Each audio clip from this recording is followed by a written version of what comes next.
Today on Broncos Actually, we are joined by ECP alum Beth Killough, who has an innovative way to teach leadership and culture development through horses. Can you tell us a little about yourself and your journey at SCU? And when I decided to go to SCU for my counseling psychology degree, it was like the first time I was on campus that I could feel a sense of community and investment in each other. I went to an orientation where the Jesuit mission was talked about, the actual values and how those are animated in the institution. And I started connecting the dots and I'm like, yes, there is a different feel here. And I'm not just a number, which most of us don't ever want to be just numbers. There's an assumption that when you interact with somebody from Santa Clara, and if you have that Santa Clara background, you know that you're going to interact on a different level. And it allows me to breathe. I'm like, oh, we're going to have some humanity here. So, and I love that.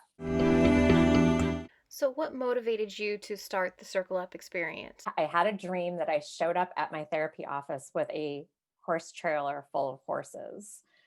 And when I pulled up and I parked the truck and I was about to get out and start unloading horses, and I thought, how am I going to get them up the stairs?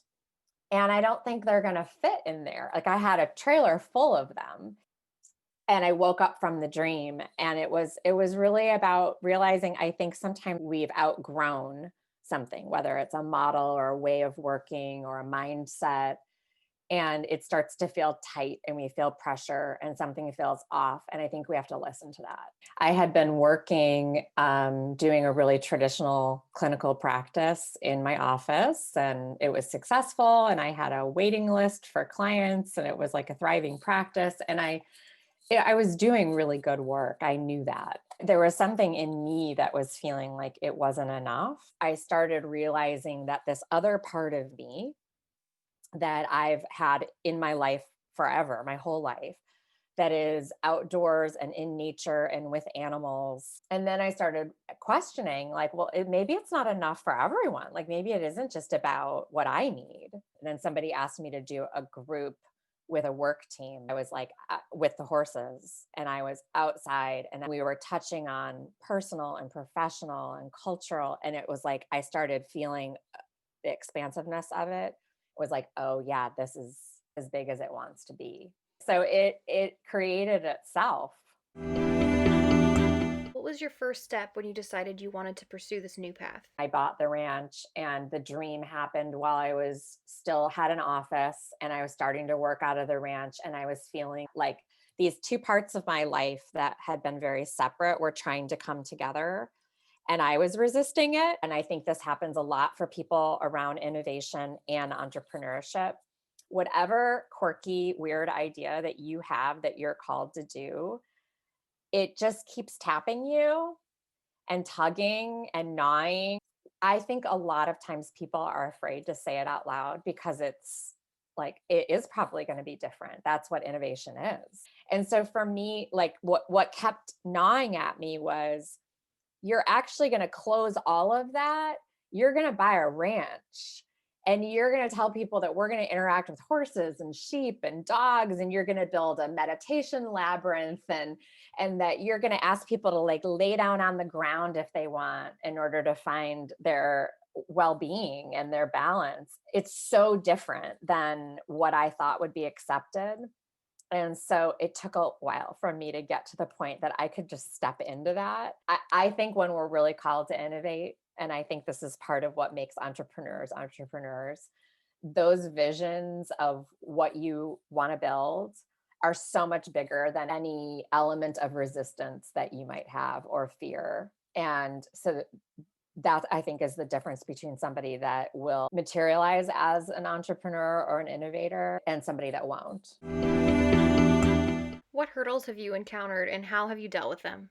The pandemic has been a pretty big hurdle, and a lot of the work that I do begins with experiential work in person with groups. I really had to think about and practice what I preach and teach around resilience. What I was taught was like taking a problem and looking at it from a systemic point of view, and how like this problem around access, how is it actually a problem on a much larger scale with even without the pandemic? How has it always been a problem? People are more isolated. People can't see each other. People are lonely. People are overwhelmed. I'm like, well, that's actually always been a problem. Now we're actually like faced with having to fix it. Mental health is a part of leadership and culture work. And I don't know if I would have made that leap prior to the pandemic. We're not really used to digging in to hierarchy of needs and really digging into the idea of, so if you need it and you don't get it, what happens to your wellness? So, why horses? Why are they so significant? The reason why it's important for humans to work with other animals is because the human brain has a glitch, the part of us that makes meaning and makes language. It overrides this part of us that is a mammal, the part of us that is instinctual, that's nonverbal, that's in the body. Animals were very congruent and honest and clear, and what you saw was exactly what you got. With people, things felt very off, and people would say one thing, but you could feel that there was something different going on. So when we work with horses, they're herd animals, they're prey animals committed to attending to what's actually happening in the moment in order to survive. So if they feel pressure, they are going to respond to it. If something feels off, they are going to take care of themselves and they're going to leave. They're going to walk away. They're going to group up with each other. They're going to look for support. They're going to respond in order to take care of themselves. We have to have an awareness to those elements of how we take care of ourselves, making sure we're balancing our own system, others, and what their needs are, and then how we share needs together. And so we all have that as human animals, but we're not attending to it because we're very focused on what goes on in our thinking brain. What does the entrepreneurial mindset mean to you? I think that the entrepreneurial spirit comes from like a very scrappy, gritty, creative spark, a hunger for moving forward and developing and learning and trying new things. And so that adventurous spirit, which is just a part of who I am, like it's always been there. It's why I love being with the animals, because they'll do that with me. Like, let's go see. Let's see what's happening and what that will lead us to. Is the thing that I am doing still aligned with trying to bring something to the world that the world needs? Are my actions still aligned with an entrepreneur with integrity? Thank you, Beth. Everyone be sure to subscribe and check out our next video.